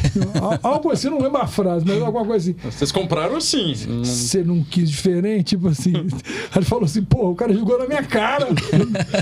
Podemos fazer diferente agora. Poxa. Agora, aí tipo assim, pô, então se eu pedir... Né, ele já pensou, então se eu pedir... Aí, ou seja, aí ele conta esse tipo de relacionamento, que aí eu não acompanhei, né? Eu tô sabendo do início, sei do case dele lá nos Estados Unidos, né? Sim. Achei bacana demais. Super case. Agora, o Marcelo, você que é o cara aqui do... Nós fizemos propaganda demais da Oracle, hein, cara? Tá precisando de... É eu que vendo? Você que vende. Depois você pode chamar o André aí pra estar com a gente aí. Eu gostei, viu? Gostei do modelo. Mas abriram falando da AWS. Mas hoje se completa, né? Porque o mundo é multi-cloud. Então, exatamente. Acho que tem espaço para todo mundo. Tem espaço. Entrou aí, falando de mim. Já cheguei chegando aqui com ele, né? É o último assunto que nós tratamos, infelizmente, mas é network. Então aqui cabe todo mundo e cabe no nosso coração muito quente aqui, pode ficar tranquilo. Legal. Né? O negócio é network e apoiar as pessoas, claramente. E, infelizmente, a gente vai chegando ao fim aqui, né? Não tem como. Novamente, eu agradeço demais todo o compartilhamento, a dedicação de vocês em compartilhar a história. Eu espero demais que você que está nos assistindo possa ser impactado por isso, né? O nosso objetivo, desde sempre, né, Alex, foi trazer essas histórias para que você, às vezes, está num momento aí, passando alguma dificuldade, pensando, como que eu tomo uma decisão, né? Cara, essas histórias aqui é para te inspirar, para que você possa, com tranquilidade, com paz, tá tomando a melhor decisão. E saber que essas experiências que foram compartilhadas aqui é sempre pensando com muito carinho e pensando em vocês, né? Obviamente não posso deixar de falar, nossos apoiadores aí, novamente, o Grupo MyTech está conosco e a empresa Nscreen também nos apoiando nesse episódio de hoje. Não esqueçam de nos seguir em todas as redes sociais, né? Estão lá eu e o Alex no LinkedIn. Certamente vamos postar esse episódio, vamos marcar nossos convidados. Também lá no YouTube, nós estamos fazendo todos os cortes, os Reels lá dentro. Acho que é importante vocês estarem seguindo a gente. Não deixe de deixar o like, compartilhar com seus amigos. Também siga a gente no TikTok e no Instagram. Estamos colocando tudo lá referente a isso. E eu agradeço mais uma vez a todos vocês que nos assistiram, Spotify ficaram também, com a né? gente. Spotify também. Também. Legal, boa. O Spotify também tá Tá saindo. faltando Kawaii, hein? Importante. Tá faltando Boa Kawaii. dica, hein? E vai boa chegando dica aí. É. O objetivo é que a gente consiga, cada vez com mais estrutura, com mais apoiadores, poder diversificar o máximo possível dos canais para que você não fique sem acesso a este conteúdo, que é feito especialmente para vocês. Então, agradeço demais vocês que ficaram com a gente até o final. Não esqueça de dar seu like, compartilhar com seus amigos e com as pessoas que você realmente se importa. E muito obrigado. Boa noite.